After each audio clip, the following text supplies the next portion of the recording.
my fellow Americans, ask not what your country can do for you. Ask what you can do for your country.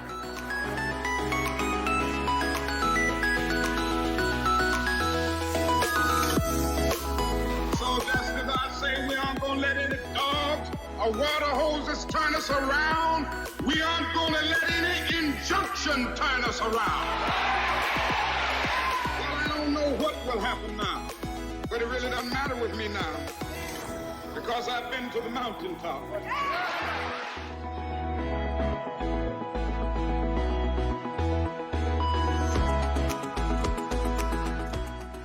The future doesn't belong to the faint-hearted. It belongs to the brave.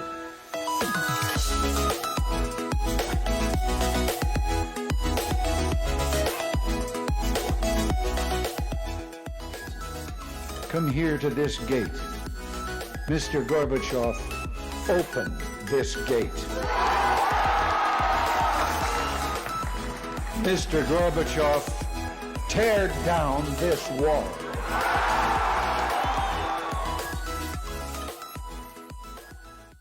You, the people, have the power to create machines, the power to create happiness. You, the people, have the power to make this life free and beautiful, to make this life a wonderful adventure. Then in the name of democracy, let us use that power. Let us all unite.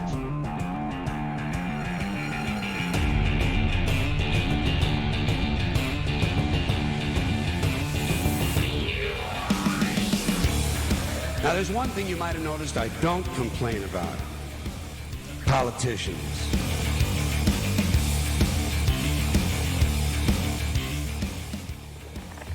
Governments don't live together, people live together. Governments, you don't always get a fair word or a fair fight. Well, I've come here to give you either one, or get either one from you.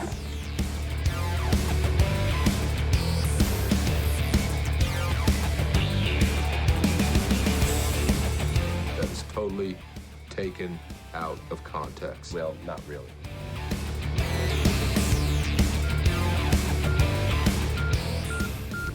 That the only thing we have to fear is fear itself.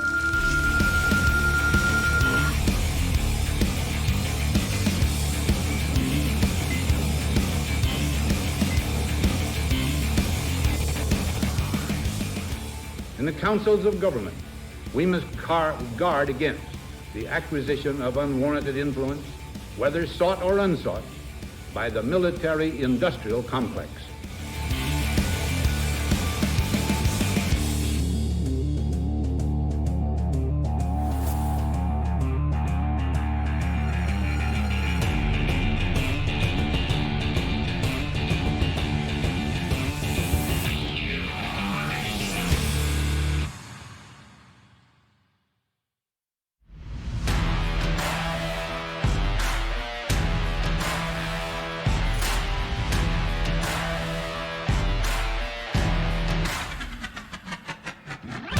I have a dream that one day this nation will rise up, T-minus 1 minute. live out the true meaning of its creed.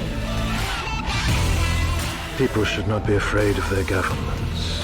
Governments should be afraid of their people. T-minus 50 seconds. I am paying for this microphone, Mr. Every dollar released from taxation T-minus 40 seconds. that is spent or invested will help create a new job. Chivalry is dead, and women killed it. T-minus 30 seconds.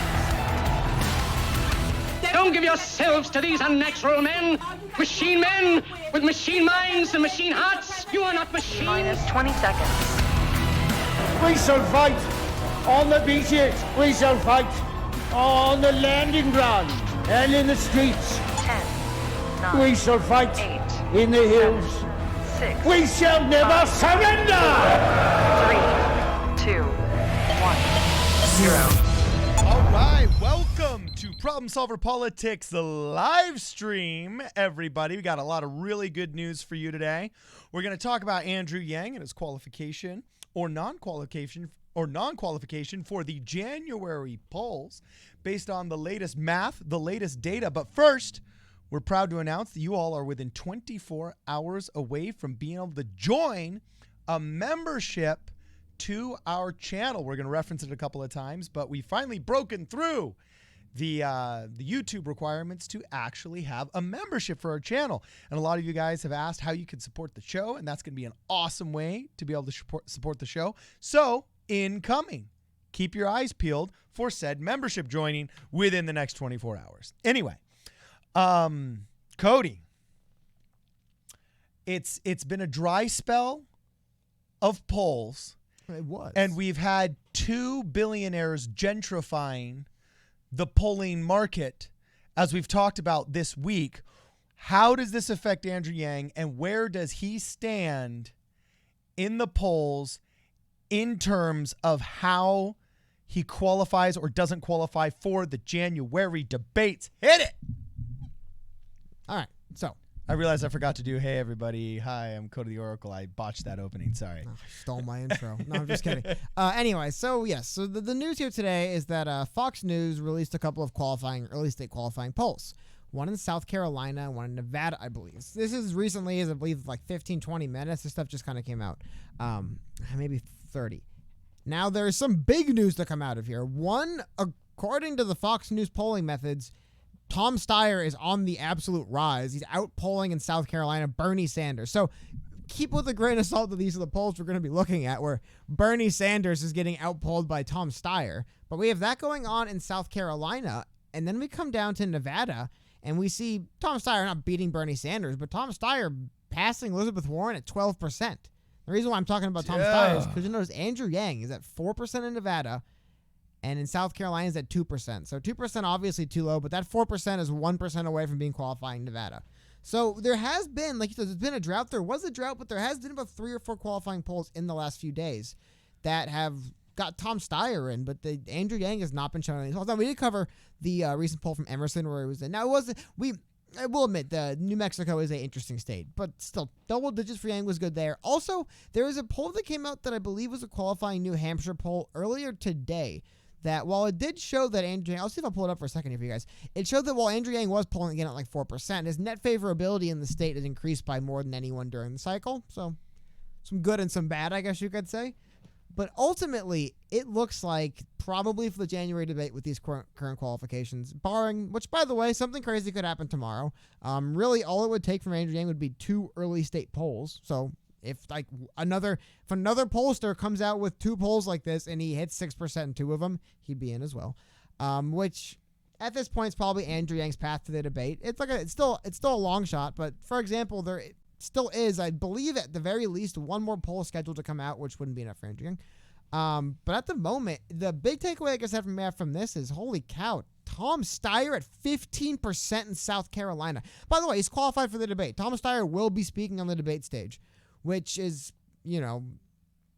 but at the same time, Tom Steyer is also hitting 15% in qualifying polls, which kind of blows my mind. I mean, and you look, even Bloomberg is not doing very well in South Carolina, apparently. Now, keep in mind, Bloomberg is going to perform very bad in early states because he's basically not campaigning there. So I don't think he's going to be on the ballot in either of those states. But in a few minutes here, we'll pull up and go a little bit deeper into the actual results here. But the biggest takeaways from these 2 right here is the surging Steyer, and the fact that it looks like Andrew Yang's probably going to need a Hail Mary, more than likely 2 early state polls at 6 or higher tomorrow, which I think there's at least one coming out, and if there's one more coming out, possible. But as of right now, like I said, I would say I'm at the point where Andrew Yang's done some crazy stuff in his campaign, so I think if any campaign would pull it off, it'd be his, but I would no longer be betting on him to make it to the debate stage, right? It just looks like he probably wouldn't. However... Now, is this something you think where it's going to be like Tulsi Gabbard, where she missed one because there were some qualification creeps? Because honestly, nobody could anticipate 2 silverback gorillas like Tom Steyer and Bloomberg just entering the race and spoiling things. We here in the 25th District of California are not unfamiliar with Bloomberg's ability to spoil local politics.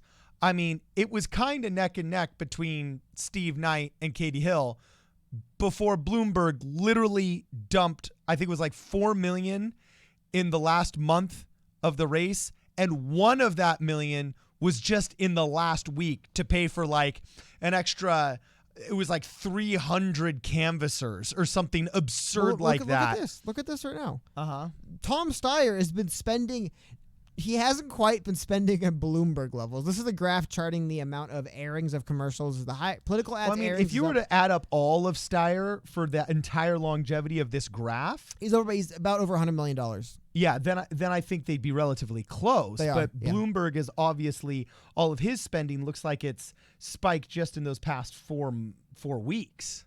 Oh, yeah. Well, it's when he entered the race about a month and a half ago. He's been just burning money. But, I mean, you think it's paying off for Steyer, just flooding the field with money? Because it's crazy.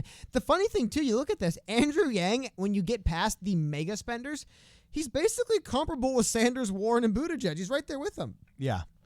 Or in other words, in a normal political cycle where there isn't two billionaires self-funding their campaign, all four of those candidates are roughly in the same ballpark. Like, Andrew Yang is spending, we were talking about this in the video yesterday. Yesterday we talked about this in the video.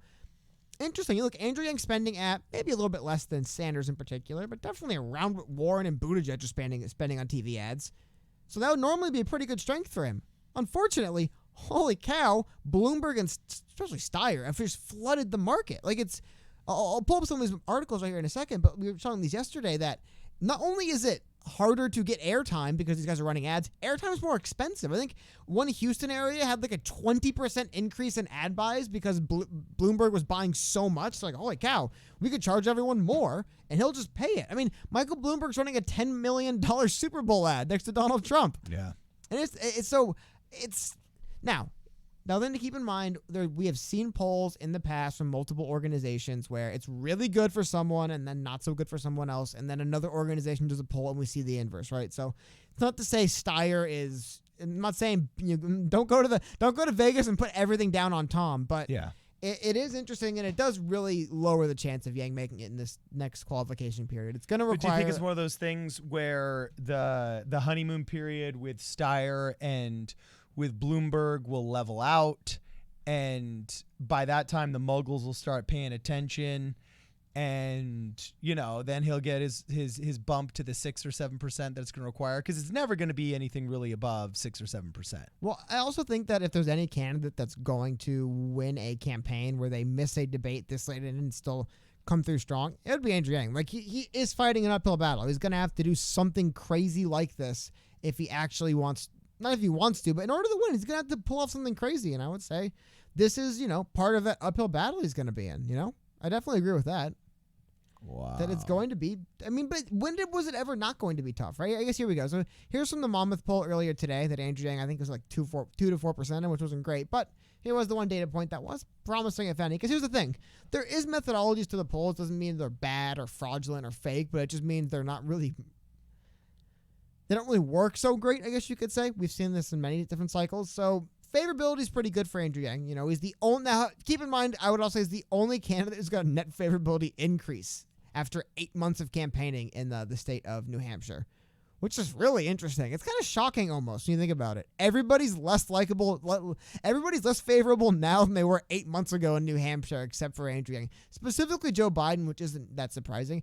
It is kind of surprising, I guess, Bernie Sanders. I would imagine Bernie Sanders plus or minus 10%. In the Northeast, they're pretty familiar with Bernie. I can't imagine they're really changing very much.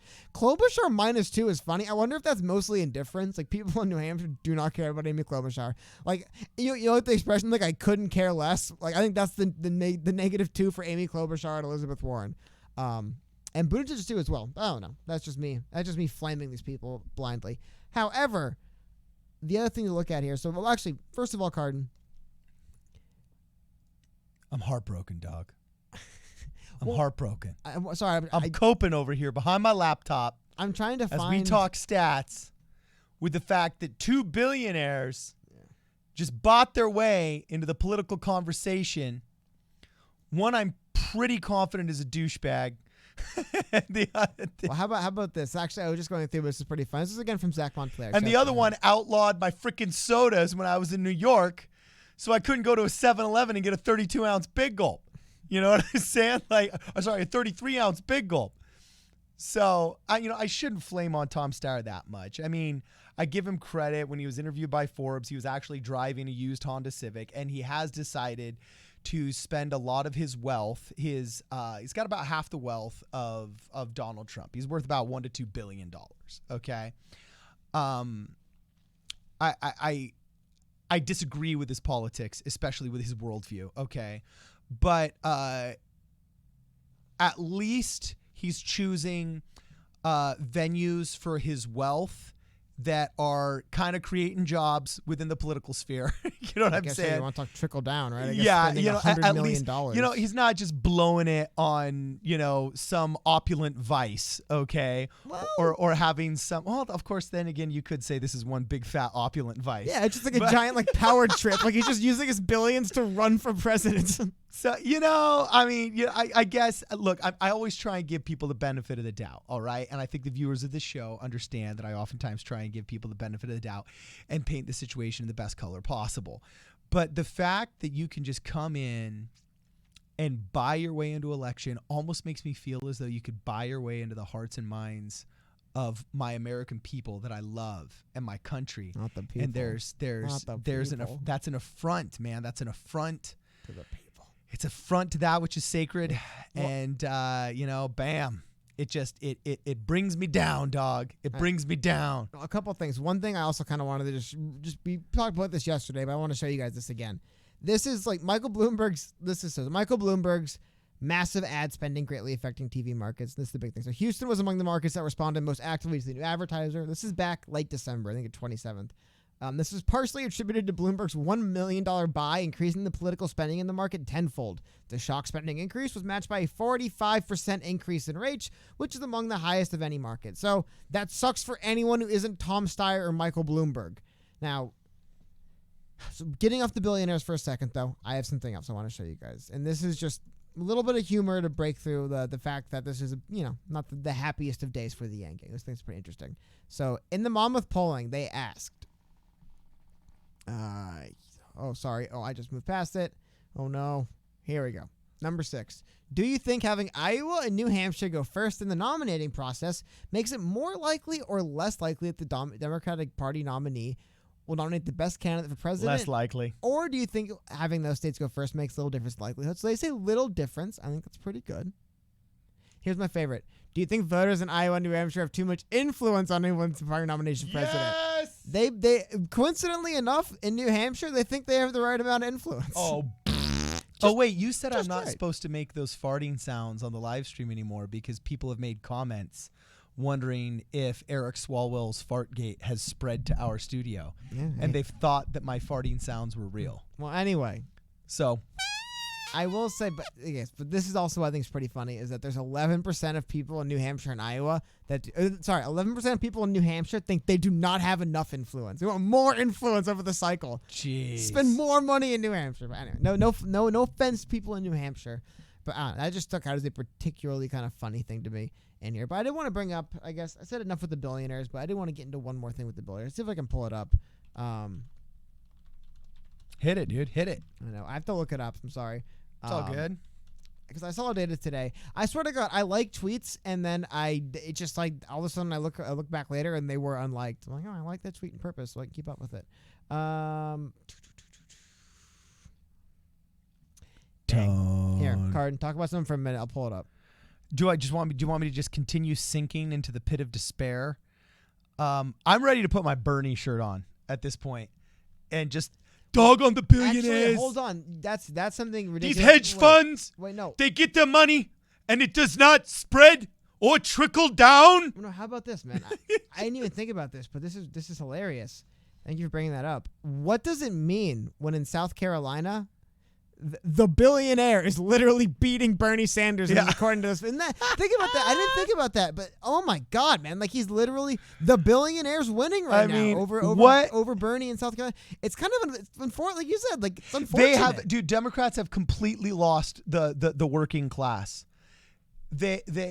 Everybody turned a blind eye to their diversity claims of the 90s and the early 2000s because they never put out candidates of color. They only put out, fellow white nor'eastern millionaires, okay?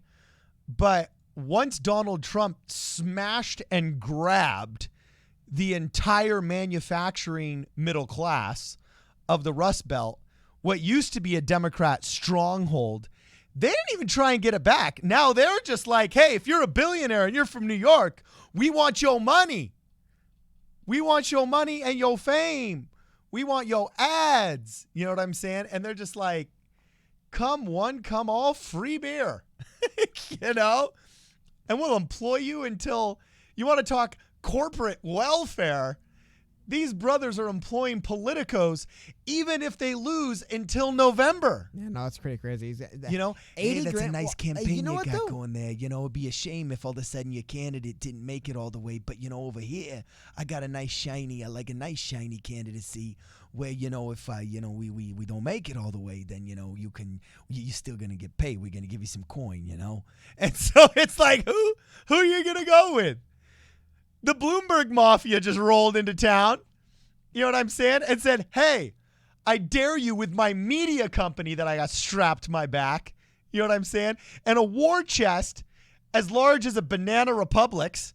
I dare you to say some negative ad about me. If you do, I'll ruin you.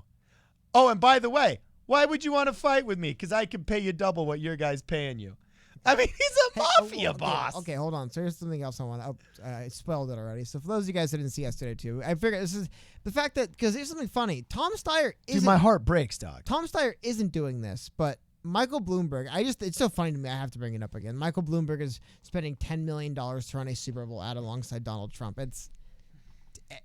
Can they just run simultaneously to see if they say the same thing? I wonder. Just a side by side ad. I wonder if they would want that. Like, I want to go. Like, I wonder if Trump would. Can I buy my ad right before Bloomberg? And Bloomberg, can I just place mine right before Trump's or whatever it is? But holy cow, man! This is billionaire and former New York Mayor Mike Bloomberg will also be putting up a TV spot during the contest, and it will likely be worth at least $10 million. I think it's going to be like a $10 million time slot they're purchasing. It's probably going to be a couple $1 million ad on top of it. Now, when you're running for president, how expensive could a political ad actually get at a certain point? I mean, is he going to recreate the Tower of Babel? What do you do to make a political ad that expensive? But yeah. Anyway, I mean, I don't know. Whatever the precedent for this is, we're going to see something pretty weird coming up in this cycle. But Tom Steyer, I will say, I don't want to say Tom Steyer's been doing it the right way. I don't think there's a right way to be a billionaire, but he's not self-financing 100%. He is taking donations. Remember, Michael Bloomberg is self-financing 100%. Every single dollar spent is a Michael Bloomberg dollar. None of it's being raised by anyone, to the point where he's willingly not appearing at the debates just to do this. Now, it's going to mean he's going to be hammered in early state polls like we saw before. So the reason why you'll see Bloomberg just at 2% in some of these polls and 8, 9, 15 in some, it comes from the fact that Michael Bloomberg is not campaigning in these states. So that he literally doesn't care. It looks like there's also a Wisconsin poll from Fox News that was released. This is not considered an early state poll, so that's the reason why I was talking about it as much. We're getting at 3%, and we also see this is one that Tom Steyer's at 2% in. So keep that in mind as well. I think Tom Steyer might be doing particularly well in early states as well. That also seems to be the thing here, even by the Fox News polling standards, because Bernie Sanders is at 20%. But that could be a trend to watch for. If we see Bernie Sanders continue to struggle in South Carolina, I don't know why Tom Steyer is so particularly popular in South Carolina, but 2% for Yang in South Carolina is rough. 4% in Nevada is really rough, especially because that's 1% away from being a qualifying one, 2% away from a qualifying early state poll. So, which, by the way, by these sample sizes, it's not even going to look at. It's probably a few people at best. They're not very large sample sizes. And then Wisconsin as well, we're seeing Tom Steyer at 2%, Yang at 3%, Klobuchar back down at 4%, and then Bloomberg at 7% in Wisconsin. So again, you'll notice states that are not the early states, Michael Bloomberg is doing very well in those states, all things considered. So it is almost kind of like you have Steyer in the early states boxing everyone out, and then Bloomberg and all the other states boxing everyone out in the national stuff. And I don't know. I don't want to just blame the billionaires, because Michael Delaney is worth a lot of money as well. It's just Michael Delaney. But I don't even think he's running. At this point, I don't even know what Delaney's doing, because all we ever get are tweets of his morning workout routine. Yeah, he'll just complain about stuff. Dude, you're Michael. John Delaney. We single-handedly gave him 10% of his YouTube audience the day that we highlighted his YouTube channel, where he was dropping $2,500 on a videographer that would show his favorite turkey routine during Thanksgiving. So, I mean, he's obviously spending money on this stuff, okay? but he's got 0%. And the only tweets that I ever noticed, and this might be just my personal bias, is that he's constantly working out because he's a ripped stud, and we give him credit for being the best thing to happen. Like, he's like Sylvester Stallone pre-Rambo HGH. You know what I'm saying? Like, before Stallone started turning to the HGH to get his rippedness, he was basically John Delaney, okay? So we give him all kinds of credit. But this is like the 10th kind of boomer play on words, like, hey, you see my ab roller? We're going to roll into the Nevada primaries. You know, he's like always doing these kind of like action movie star play on words. Well, I guess you could politically say John Delaney is running for president. You know what I mean? Like, it's like he's kind of at that stage in his campaign. On the elliptical. No. Like, I didn't even like that. I meant like running for president in the sense of like, oh yeah, he's totally running for president. no, but that's like, but that's he's what not his actually, tweets are. Yeah, but like he's not actually running. His tweets are like, he's just in we the need a race. strong candidate in celebration of the 46th president. I'm going to do 46 push-ups, you know? And it's, I don't know. It's kind of like the joke's gotten old. Let's see what your substance is about. And I'm not seeing just any kind of substance that detaches him from the rest of the pack. But anyway, we're going down the Delaney rabbit hole here. You may be done ripping on the billionaires, but I'm not, because we constantly rip on, actually, I don't even want to go down that rabbit hole either.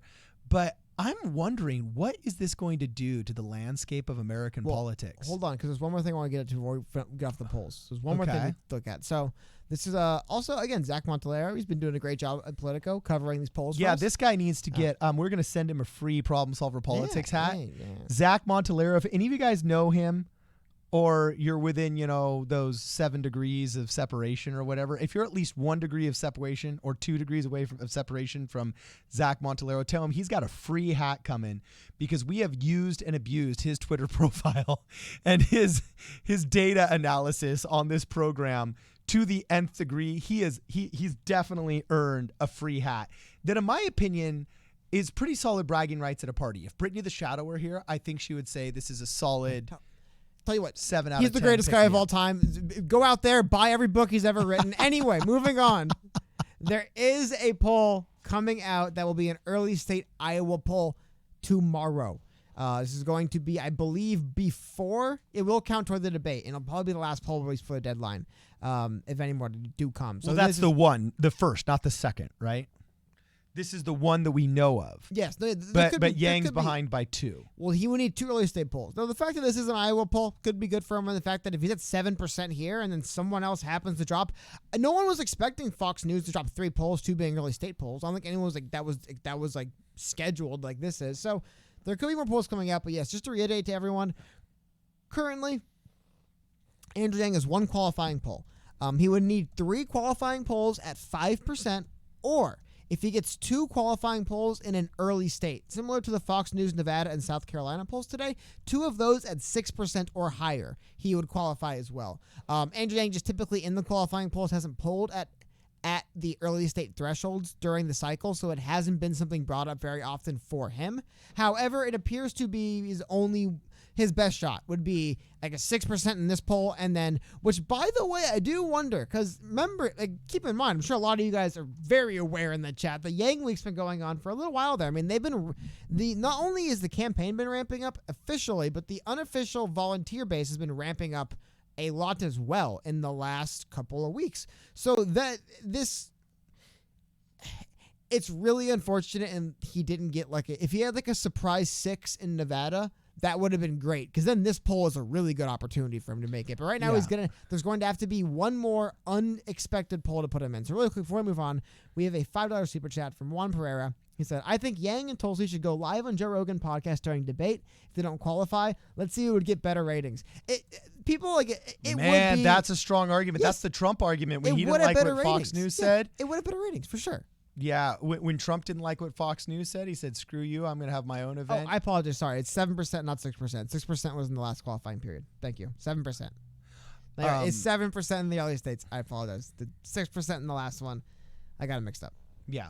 So, but either way, the point of him and Tulsi going on Joe Rogan and having a companion stream and seeing who could compete I would also be really interested in seeing the age demographics of those two, seeing who tuned into what, because just.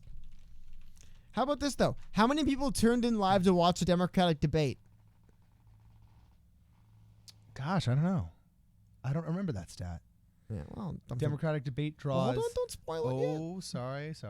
I forgot that we got the preview screen here. Don't spoil and then it we yet. got the Cody the Oracle's Anyway, Spyglass, not Spyglass. 6.17 million viewers, which is the lowest so far in the 2020 cycle. Jeez.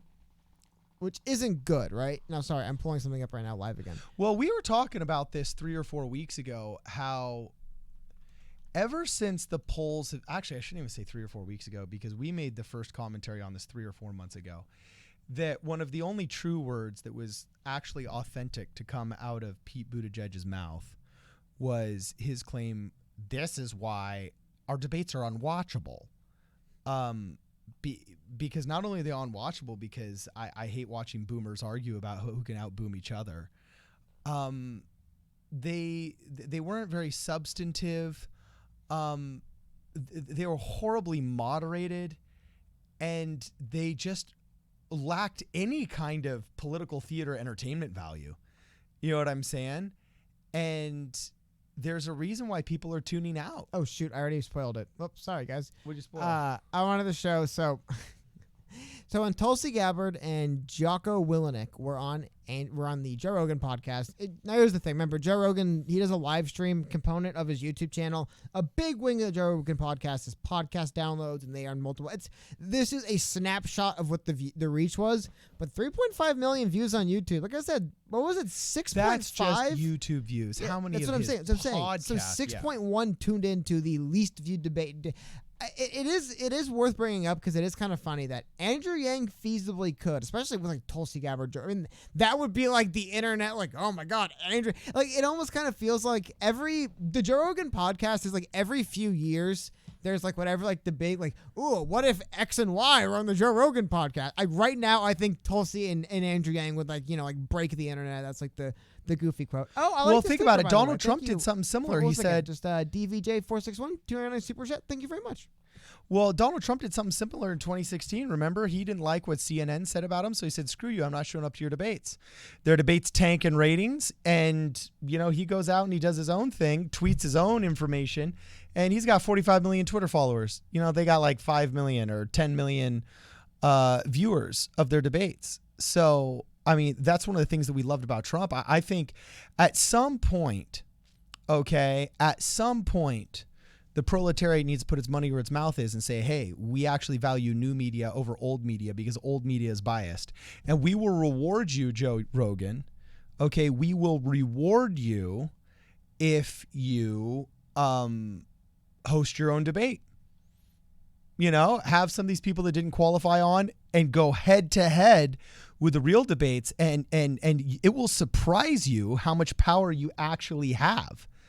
And I'm actually convinced that could be a bolder move that got him more press, and more eyeballs and more political attention and more enthusiasm, both from within the Yang Gang and from without the Yang Gang, than any appearance on one of these debates where they ask him these politically neutered questions about Asian politics and or whether or not he feels like he was treated properly. China and 4chan trolls. Okay, we asked you your customary 2 questions, and then moving on. It's like, thank you. That would be absolutely huge. Alex Wang says it should be PewDiePie.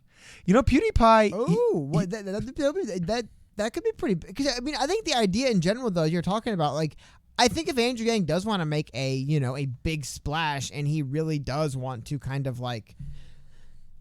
Because the thing, these debates don't survive the 48-hour news cycle, generally speaking. But by the time 3 days have passed, the debate's long gone. I think a big, massive stunt that draws more attention than a debate, that's going to outlast a couple-day news cycle. You know what I mean? So I'm going to address a couple of comments here. First off, Marion H. says, serious question, is it time to switch to third party? Remind me of that question. We're going to get back to that. There's a really interesting question here in which the person said, I'm not going to watch the next debate. I don't want to watch the next debate, says Christian Solid. And I used to have a lot more faith in in the modern corporate media and its desire to make profits. Okay. And I used to think they were a lot more financially driven than ideologically driven. Okay. But now I actually legitimately think they're ideologically driven. If Yang and some of these other popular candidates don't show up, then the viewership will go down. I mean, nobody's tuning in to see, whoa, what's Tom Steyer up to? You know what I'm saying? Well, how about Bloomberg at 6% in California? Yeah, well, he's not even appearing in the debates. Yeah, so that's what I mean. Like, they're still polling. So you got to, if Yang doesn't show up, they haven't gained anything with those that are showing up. I'm convinced there will be less viewers potentially because we're still kind of in the early adopter phase. We're not in the main. Oftentimes, it's the last debate that is the only one that anybody watches. Okay. So we're still kind of in the early adopter phase. I'm not convinced that this is a good move for CNN. I know it's not CNN doing every single one of these things, but I'm just saying I should say the media in general. But like, I look at all of these companies, and Fox News is the only one that's responding to market demands by hiring more liberals. I mean, Brian Stelter's in the worst, I think, ratings historically of like a show of his supposed caliber, and they're not pivoting anywhere. They are the communist Navy destroyer captain that's going down with the ship. Okay, but see, I think they were communist. Like, not communist propaganda. Okay. No. He's the Soviet captain that is holding on to the flagpole. Yeah. Sorry, orders came. Yeah. You can't leave. You can't leave. You always go down with the ship, and so he's hanging on a flagpole as it slowly sinks. I mean. And that could only be driven by ideology. There's no financial benefit to that. And so, well, how about this though? So what? I don't want to start getting too. I don't want to start theory crafting Yang's simulcast during the debate that he assuming, because like I said, there is still Hail Mary 7% in that Iowa poll, 7% in one more early poll. He's in the debate stage, so potentially possible. It is a long shot on long shots, but hey, if you ever were gonna bet on it, I guess now's the time because you'll get a big return if you hit. But it is interesting to think about it because that would be the what's the best way to describe it? Like I said, that would be the story of the debate if Andrew Yang hosted an event during the debate that had more views. You know what I mean?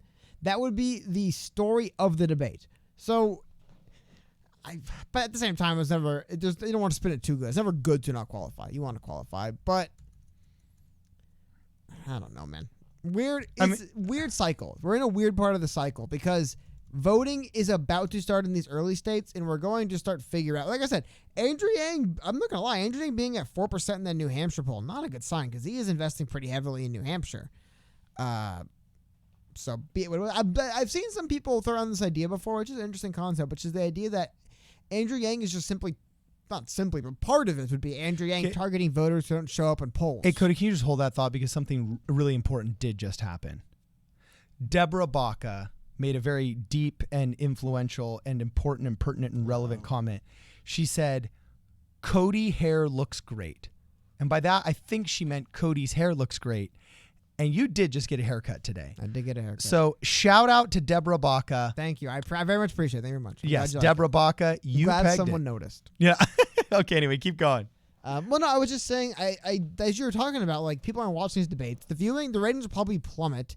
We're going to start finding out. Like I said, it's not promising to see Andrew Yang not doing so good in New Hampshire, but I do wonder, is Andrew Yang perhaps, I mean, we saw this happen with Trump in 2016. The fact that, yes, if they're like, somebody who's been voting in elections for the last 10 years who they want to poll is the probably least likely to vote for the outsider candidate. It's the people who didn't vote the last few cycles, have never, like, you know what I mean? Like, when you engage new voters, that doesn't show up in polls. It's just kind of part of the thing. You know what I mean? It's just, they don't really, because we were talking about our video the other day as well. Running these polls is getting more expensive. They're moving a lot to phones, or they call mechanical Turk systems.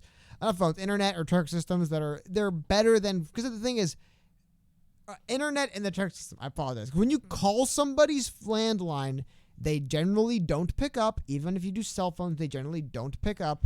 And the problem is, every time they don't pick up, it becomes more expensive to conduct the poll. So people aren't really interested in running polls, calling people that are going to give them data they don't trust. So it's a whole big, like most things, it's a whole big mess, right? It's a bunch of nonsense going on at the same time here that's doing this.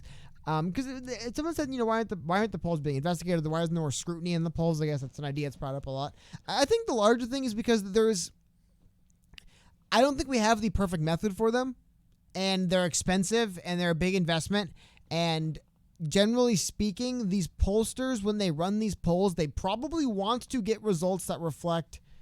For example, if Joe Biden and Bernie Sanders are leading in every poll across the board, you don't necessarily want to be known as the pollsters that run polls that contradict everyone else's all the time, because, for people who don't dig into the data on every single one, they would just perceive yours as less reliable. They would just say, oh, these people, they want the same results because that tells them, oh, we're doing our job, or we're actually polling the people to get the same results, because otherwise it'll happen. And we've seen it happen where I think in 2016, there's people that are polling more sour on Hillary than others. People are like, oh, you can't trust them. And it's just they were probably right, but they were kind of a little bit more out of line. And so when you look at a bunch of polls, you're going to say this one's an outlier. So there's a bunch of stuff that goes into it. I mean, it's like most things, they kind of want to play it safe and they want to make sure they're not losing money in their investment, I'm not saying I agree with it, but I can see where they're coming from. I can see why they don't necessarily want to go out here and run these. You know what? We're gonna call 1,500 people to try to get a sample size of people who've registered to vote in the last 24 months, and we're gonna. They're less interested in that. People want to see that. The candidates want to see that less because they know. People in politics know. It's, by the way, I want to shout out Seth Herr with the $1.99 super chat. Thank you very much. It's kind of like, the thing they talk about, dentists, the most depressed profession because, no one listens to dentists. Politicians know 80% of people, 60% of people don't vote. They know this. They know they win the votes of, the minority. They win the votes of the majority of the minority. Of the 40% of people who actually vote, they get that majority. It's not a great feeling when, you don't even motivate most people to the polls to vote for you. I can't imagine they love it. Hey, maybe they love it because they're all I got to do is convince a bunch of bozos. It's not even a big number. But I can't imagine it feels good knowing that when you're running in, especially local elections, national is a bigger thing, but local elections, you're driving turnouts that are, in less than 50% of people. That can't be a good feeling, right? I don't know.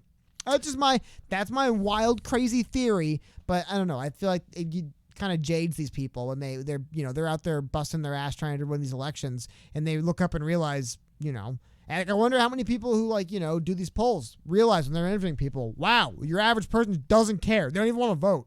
They're leave me alone. I want to answer your dumb questions. That. It's got to be demoralizing. I'm not defending anyone. I'm trying to have some empathy here and empathize with the potential of it. And then last thing, can I hit these comments before the super chat?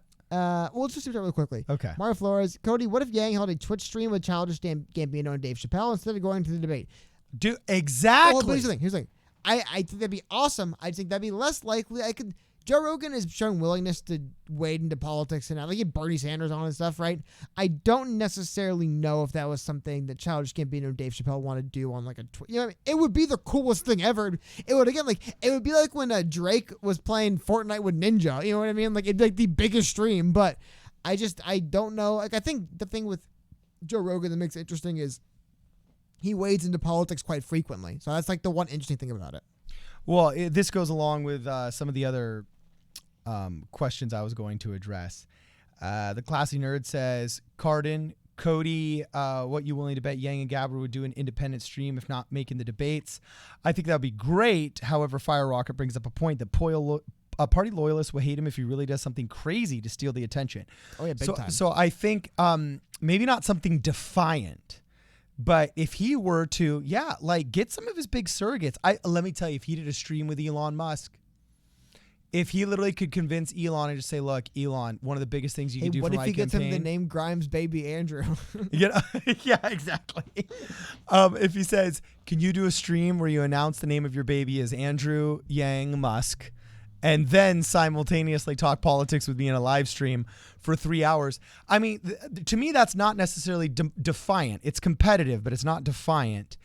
And if packaged right, I could see it as being wildly successful and helping them out. Because if you subscribe to nowism, you have to believe in possibilities over problems, baby. So right now he's got a possibility where he can do something drastic and beautiful and interesting instead of doing something defiant or angry and belittling. And if he does it right, again, it could be like Trump in 2016 where he says, CNN, if you don't treat me right, I'll go out and I'll tweet about you instead. Fox, if you don't treat me right, then I'll go out and I'll do my own event with the VA.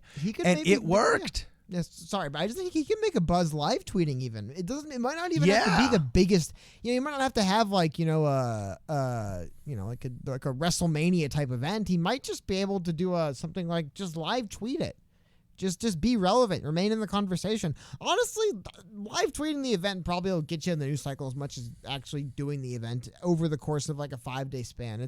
It's disturbing how fast the debates are just kind of like, well, and that happened. You know what I mean? Like, it's like, oh, what about that big like, what are the moments from the debates we're supposed to remember? It's just, who cares, man? We got another one coming up soon. So I don't.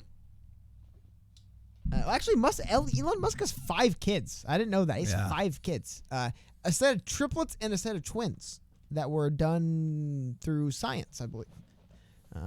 Well, in vitro, like they were dealing with fertility doctors. I think one was twins and one was triplets, right? Yeah. It was 2 pregnancies, 5 kids. Yeah. Boom, shakalaka.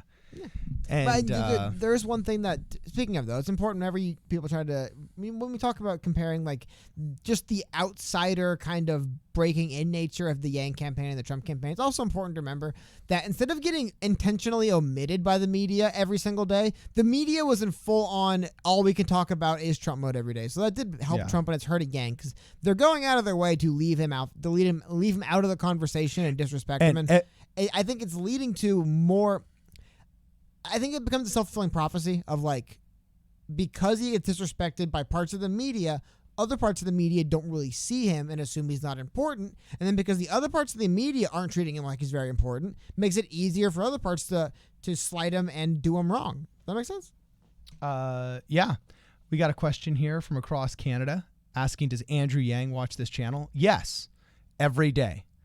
And just like Tucker Carlson stopped World War III with Iran yesterday, it's quite often that Andrew Yang and Zach Grumman pivot the campaign according to analyses that have been summoned by Cody the Oracle and Cardin Ellis the Prophet.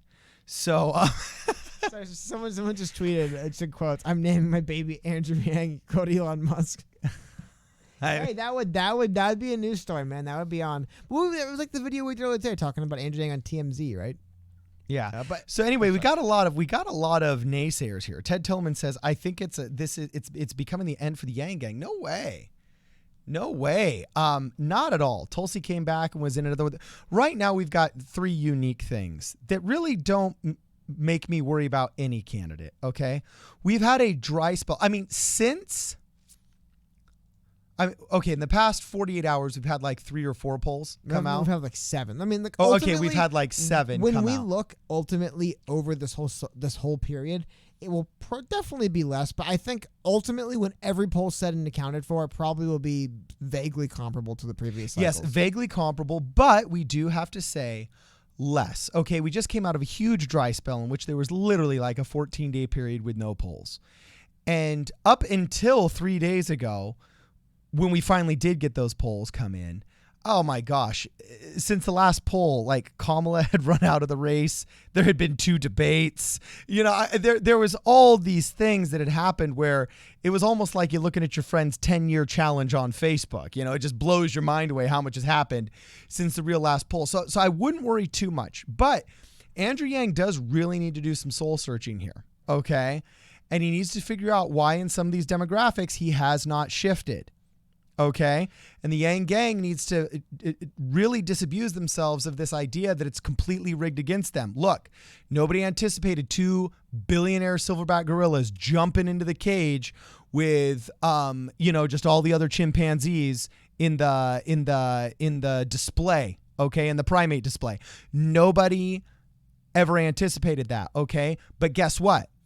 The game is full of unanticipated happenings, okay?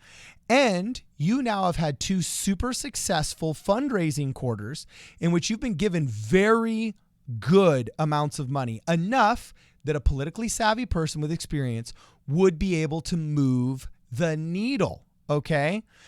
If there's anything that the billionaires have proven with their money, is that giving a candidate money and having them spend it effectively on good personnel, good canvassers, and good ads can do what? Move the needle. Why? Because a Billionaires managed to do it in 6 weeks more than Andrew Yang's been able to do it in 6 months. Now, granted, he's probably had 6 times the amount of money.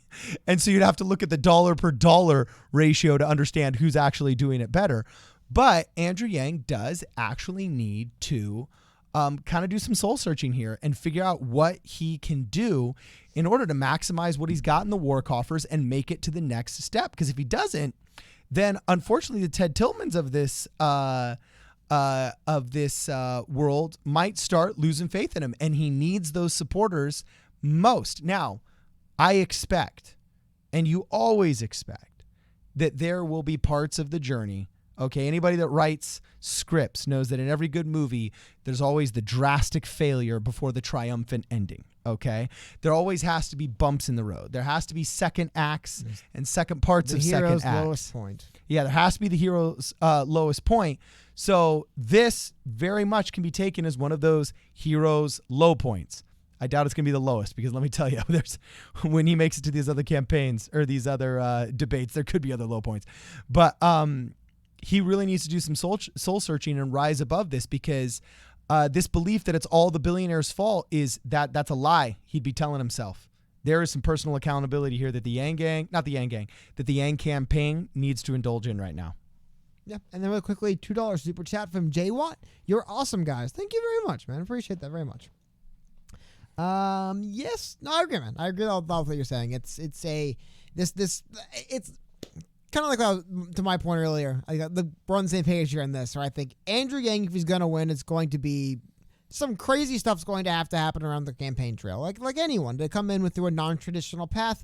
You can't just come and have like a very non-traditional background and like a non-traditional path to the presidency, but then have it just go smoothly and like everyone else. You know what I mean? Like, it's going to be road bumps. There's going to be weird things like bouncing back from missing a debate this late. It's inevitable if he's going to pull off what would be the upset of the century, really. I mean, a guy who, because remember, again, I don't want to talk too much about it, but it's just the last election, we saw somebody who had no political experience run for president and win. I know it's happened before, but it just happened. But again, Donald Trump's notoriety and name recognition was much higher than Andrew Yang. So we got 2 minutes left. So, any super chat questions that you got in your system, put them out there right now because we got 120 seconds left, baby.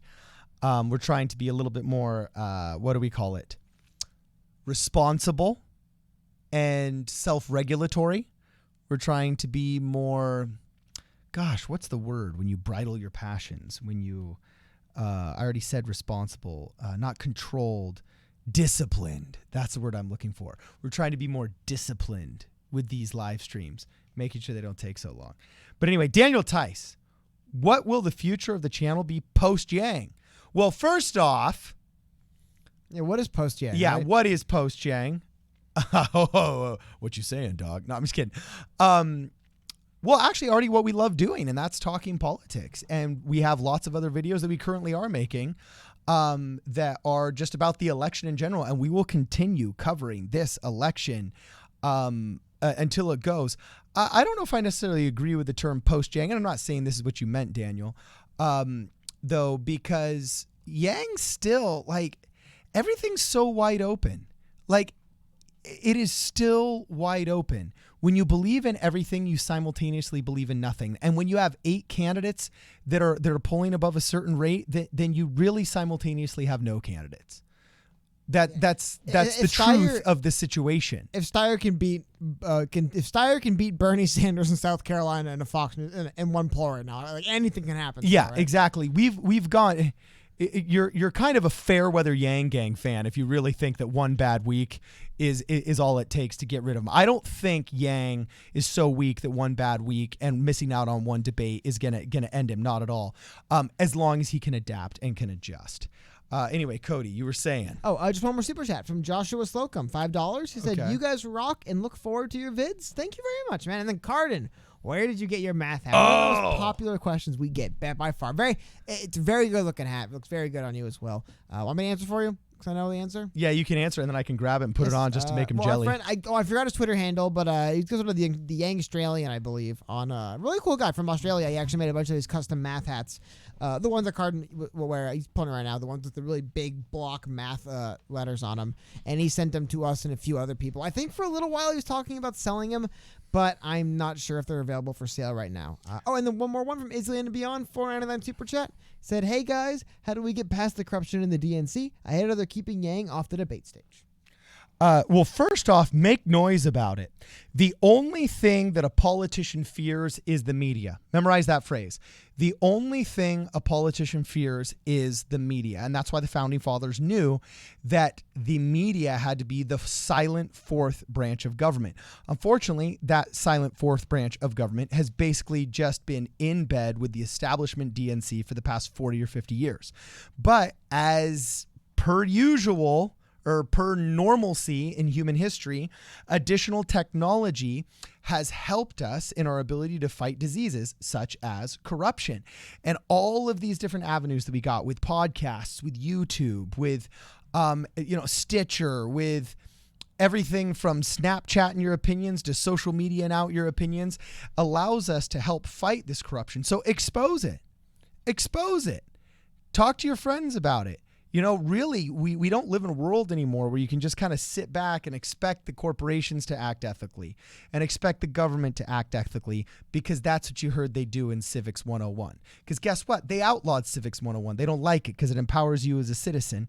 And they actually prefer that you remain a little bit stagnant and behind the curtain, afraid of what your coworkers might think and afraid of what your friends and family might think. Heck no, you got to rise up. You got to sell your opinion. You got to say, look, the DNC is corrupt and rotten. I don't care what they say about, me and my people and my minority group, or else I don't care what they say about the downtrodden and the needy that I want to help. And I don't care what they say about my African-American friends and repping them and so on and so forth. These guys are the pricks that invented redlining and Jim Crow. And at the end of the day, they've pushed out the two people of color that are running for their ticket, so that they can push up who? The white nor'eastern billionaire from New York. Wait, which one? Or the white Californian billionaire from San Francisco, or the white millionaire from Brooklyn, or the down the list of white rich nor'eastern. You know what I'm saying? It's like that's you got to raise your voice up on a new platform. Anyway, Cody's looking at me, and he's telling me to stop. Not telling you to stop. Just saying we do, because I want to get something before we finish. finish. To be disciplined, yes. Really important. I throw to you, Cody. Well, because I believe it was, first of all, a $5 super chat. I think I believe it was Taron Trong, and he said, "Guys, if Steyer can all of a sudden pull at second place, do you honestly think this primary is locked for any candidate? Have some belief." Yeah, again, I agree with that 100%. Like, if Steyer can pull this off, man, this is... Like, if Steyer can just jump up like that, that is definitely something to expect. We just got a super chat. It said, elected news. Thank you for $2 super chat. It said, love the show. We should collaborate sometime. Reach out to us, problemsolvedpolitics@gmail.com. Send us an email there, and we'll have to get back to you, man. But somebody had a question here I want to get to as well. They said, any announced future schedule? That's what I was trying to get to before we wrapped up here. Yes, get to that. Yes, our streaming schedule moving forward. We're moving it. We're going to be doing Monday nights at 5:30, Thursday nights at 5:30. So twice a week still, but we're going to move it a little bit. We didn't like having it be Tuesday, Thursday, because we'd miss a lot of stuff over the weekend until Tuesday. So Monday nights at 5:30, Thursday nights at 5:30. And that is just for right now, guys. Me and Carden are still, if we could, like, literally it's a matter of if we could just carve out another 90 minutes to 2 hours of time throughout the week, we'd love to add a third stream. But for right now, it's just those 2 streams throughout the week. But we're going to be doing a big announcement video pretty soon. It's just been, with the holidays, a lot of crazy stuff that happened over the last few weeks. A lot of stuff mixing up. Unfortunately, we got pushed back a few weeks later on this than we would have liked. But like I said, I just keep your eyes out in the next few days. As Carden was alluding to, we're going to be having the membership feature, which will also have another stream we'll be doing. So all this stuff's coming out pretty soon. But for right now, short term, Monday 5:30, all time Pacific. There's only one time zone on this channel, and it's Pacific time. So it'll be 5:30 Pacific, 8:30 Eastern, Mondays and Thursdays we'll be streaming. All right. And shout out to Edwin Jones saying Yang Gang 2020. Shout out. Thank you much, man. Yeah, thank you for the $2 super chat. Everybody, you've been awesome. There are a couple of questions I will address. Where's the Mormon canvassing tips video? We still got to do the canvassing tips video. That's the main guys. We're just trying to get more time together because there's so much stuff we want to do. That could be a really cool members only video. No, because we got to get that to everyone. You got to get that one out there? People okay. got to see that. People got to see that. All right. So anyway, thank you so much for hanging out with us, guys. It was an awesome stream. Make sure you clip and share some of your favorite parts here. We're going to try and post up the highlights later. If you have any questions for us, you can always send us an email on our website at problemsolverpolitics.com. Make sure that you also check us out. We're uploading on IGTV. If you're big Instagrammers, make sure that you follow Problem Solver Politics on Instagram and also follow us on Twitter. All right, on Twitter, we are PSP Radio 1. Cody is very active on Twitter and gets out a lot of our announcements about when we're going to live stream and so on and so forth. Make sure you follow the community posts on this channel and with all of our live streams and with all our videos. Make sure you like them, you subscribe to the channel, and you share with your friends. Right now, the algorithms deprioritize independent political talk because they want to continue brainwashing you with all of those authoritative sources, meaning the corporate mainstream media. And we all saw how that went in the first 50 years of corporate mainstream broadcast media. So make sure you share this with your friends. Speak out. Be loud. This is Problem Solver Politics. See you guys in the next video.